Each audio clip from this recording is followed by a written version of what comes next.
इयत्ता 7वी विषय मराठी. पाठाचे नाव कवितेची ओळख. स्वाध्याय प्रश्न पहिला. खालील चौकटी पूर्ण करा. आजीने काव्य प्रतिभा वाढवण्याचा सांगितलेला अर्थ. उत्तर कविता करण्याची, समजून घेण्याची आपली आकलन शक्ती वाढविणे. सुधीरची काव्य प्रतिभा वाढवण्यासाठी कुटुंबाने केलेली मदत. उत्तर कुटुंबातील सर्वजण कवितेत एकमेकांशी संभाषण करू लागले. बाबांनी सुधीरला कवितांची पुस्तके आणून देण्याचे कारण. उत्तर सुधीरला कवितांचा लळा लावण्यासाठी. कुटुंबातील सदस्यांनी सुधीरचे अभिनंदन करण्याचे कारण. उत्तर सुधीर कविता करायला लागला म्हणून. प्रश्न दुसरा. पाठातील कवितेतून बोलण्याची गंमत तुमच्या शब्दांत मांडा. उत्तर सुधीरला शाळेत काव्य प्रतिभा या विषयावर आधारित एक प्रकल्प शिक्षिका देतात, त्यामुळे सुधीर तणावात असतो. आजीने विचारल्यावर सुधीर सांगतो की आज शाळेत बाईंनी आम्हाला काव्य प्रतिभा वाढवण्यासाठी तुम्ही केलेले प्रयत्न हा प्रकल्प दिलाय. तेव्हा सुधीरची काव्य प्रतिभा वाढवण्यासाठी घरातील सर्वजण एकमेकांशी कवितेत संभाषण करू लागतात. त्यात आजी आजोबांचा काव्यात्मक विनोदी संवाद, आई व आजीचे भांडण, सुधीरचं रुसणं, ताईने सांगितलेले शब्दांचे यमक, यामुळे या काव्यरूपी संभाषणात अनेक गमती जमती घडतात. आजी आजोबा, आई बाबा, ताई सर्वजण काव्यातून बोलू लागल्याने सुधीरला कविता करण्यासाठी प्रोत्साहनच मिळते. त्यानंतर बाबांनी कवितांची पुस्तके आणून दिल्याने सुधीरला कवितांचा लळा लागून कविता समजून घेण्याची त्याची आकलन शक्ती वाढते, त्यामुळे सुधीर कविता करायला शिकतो. प्रश्न तिसरा. या पाठातील आशयाच्या आधारे तुमच्या शब्दांत एक छानशी कथा तयार करून लिहा. उत्तर सुधीर नावाचा एक हुशार मुलगा असतो. एकदा शाळा सुटल्यावर सुधीर घरी येतो, मात्र कुणाशीच काही बोलत नाही. आजोबा त्याला विचारतात, काय रे सुधीर, काय झालं, आज एवढा शांत का? त्यावर सुधीर सांगतो, आज शाळेत आमच्या बाईंनी आम्हाला काव्य प्रतिभा वाढवण्यासाठी तुम्ही केलेले प्रयत्न हा प्रकल्प दिलाय, पण काव्य प्रतिभा म्हणजे काय हेच मला माहित नाही. त्यावर आजी म्हणते, काव्य प्रतिभा म्हणजे कविता करण्याची, समजून घेण्याची आपली आकलन शक्ती वाढविणे. आजोबा म्हणतात, आपण आजपासून सर्वांनी कवितेत संभाषण करायचं. ते सुधीर लिहून घेत जाईल, त्यामुळे त्याला कविताही समजेल आणि त्याचे आकलनही होईल. त्यामुळे सुधीरच्या कुटुंबातील सर्वजण एकमेकांशी कवितेत संभाषण करू लागले. आजी आजोबा, बाबा, आई, ताई सर्वजण कवितेत बोलू लागले. त्यामुळे सुधीरला कविता म्हणजे काय ते समजू लागले. दुसऱ्याच दिवशी सुधीरचे बाबा त्याच्यासाठी कवितांची पुस्तके घेऊन आले. सुधीरला त्याचा खूप आनंद झाला. सुधीर आवडीने तल्लीन होऊन पुस्तकांतील कविता वाचू लागला. मग त्याने कुटुंबातील सर्वांना त्याने तयार केलेली कविता म्हणून दाखवली. बाबा, आई, ताई, आजोबा अन आजी, असं झालंय वाचू किती. कविता अंगणात उतरल्या अति, त्या मी वेचू कशा अन किती. शांताबाईची बाग अन सुर्वेंची गिरणी, गदिमांचे घर अन बालकवींची फुलराणी. चेतवले भावनांचे मोहोळ तुम्ही म्हणी. सुधीरने तयार केलेली कविता ऐकून सर्वांना आनंद झाला. सर्वजण टाळ्या वाजवतात व सुधीरचे अभिनंदन करतात. सुधीर काव्य प्रतिभा वाढवण्यासाठी तुम्ही केलेले प्रयत्न हा प्रकल्प लिहून शाळेत बाईंकडे सादर करतो.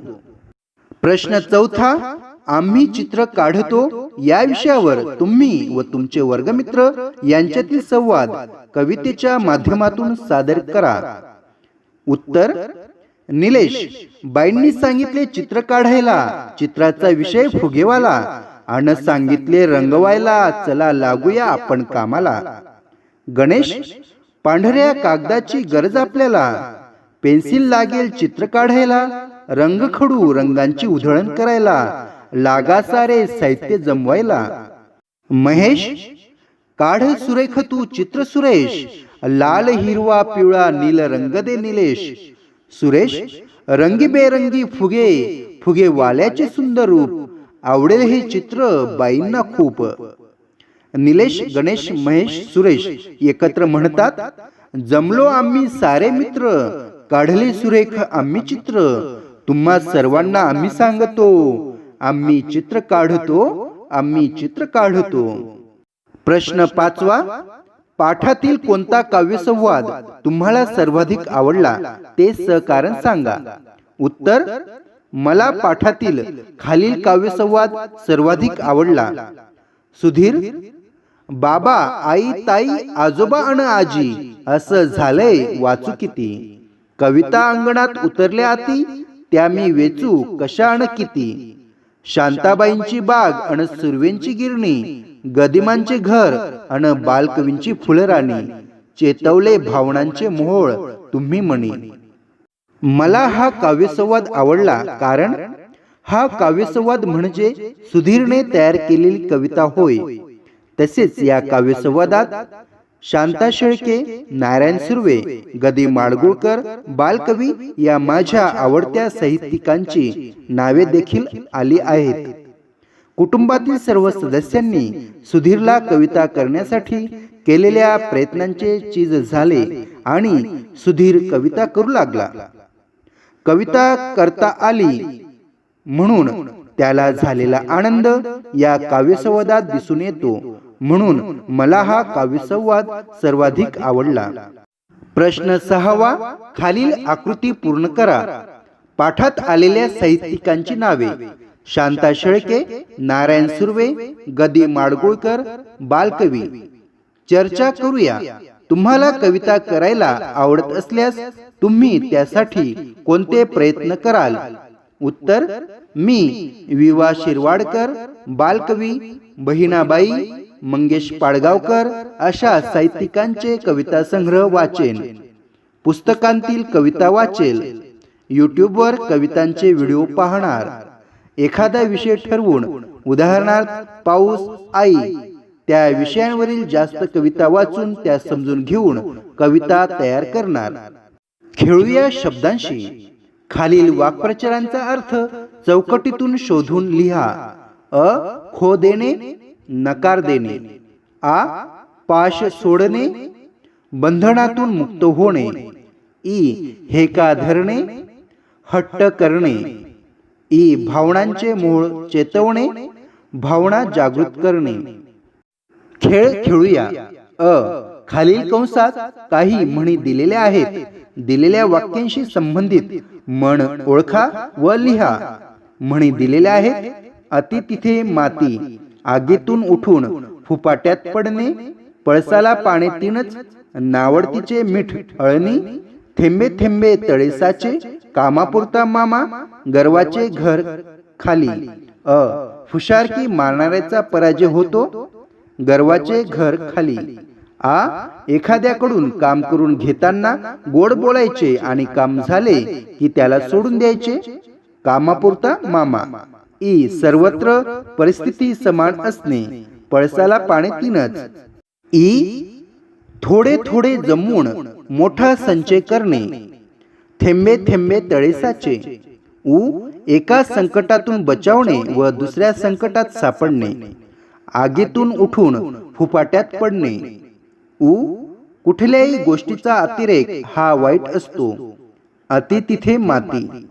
ए, न आवडणाऱ्या माणसाने कितीही चांगली गोष्ट केली तरी ती पसंत पडत नाही, नावडतीचे मीठ अळणी.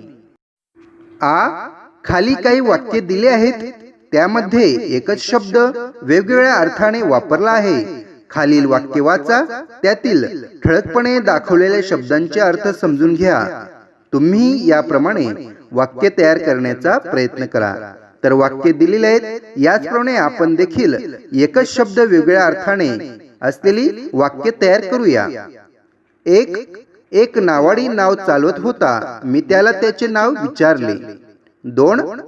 आनंदचा भाषणात पहिला क्रमांक आल्याने आनंदला खूप आनंद झाला. 3. आकाशात काळे जलद जमा झाल्याने राहुल जलद घरी पोहोचण्यासाठी पळू लागला. 4. वर मुलास व वधूस पंडितांनी वर दिला.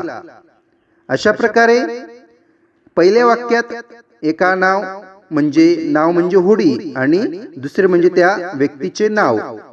दुसऱ्या वाक्यात आनंद हे एका मुलाचे नाव आहे आणि आनंद म्हणजे हर्ष. तिसऱ्या वाक्यात जलद म्हणजे ढग आणि जलद म्हणजेच लवकर. चौथ्या वाक्यामध्ये वर म्हणजे नवरदेव मुलगा आणि वर म्हणजे आशीर्वाद असे एका शब्दाचे 2 अर्थ अशी वाक्य आपण बनवली. तर यापुढील वाक्य म्हणजे काय हे आपण अभ्यासले आहे. वाक्यांचे विविध प्रकार आहेत. त्यांतील काही वाक्ये प्रकारांची माहिती आपण करून घेणार आहोत. तर याच्यात आपल्याला 4 वाक्यांचे प्रकार दिलेले आहेत. विधानार्थी वाक्य, प्रश्नार्थी वाक्य, उद्गारार्थी वाक्य आणि आज्ञार्थी वाक्य. तर यावर आधारित प्रश्न दिलेला आहे आपल्याला स्वाध्यायात. वर दिलेल्या 4ही प्रकारांतील वाक्यांचे नमुने तयार करा. तर सुरुवातीला 1. विधानार्थी वाक्य. साई अभ्यास करतो. पूजा दररोज शाळेत जाते. प्रश्नार्थी वाक्य. 1. तुझे नाव काय आहे? 2. तुला कोणता प्राणी आवडतो? उद्गारार्थी वाक्य. बापरे, केवढा मोठा साप. शाबास, अशीच प्रगती कर. आज्ञार्थी वाक्य. रांगेमध्ये उभे राहा. मुलांनो, शांत बसा.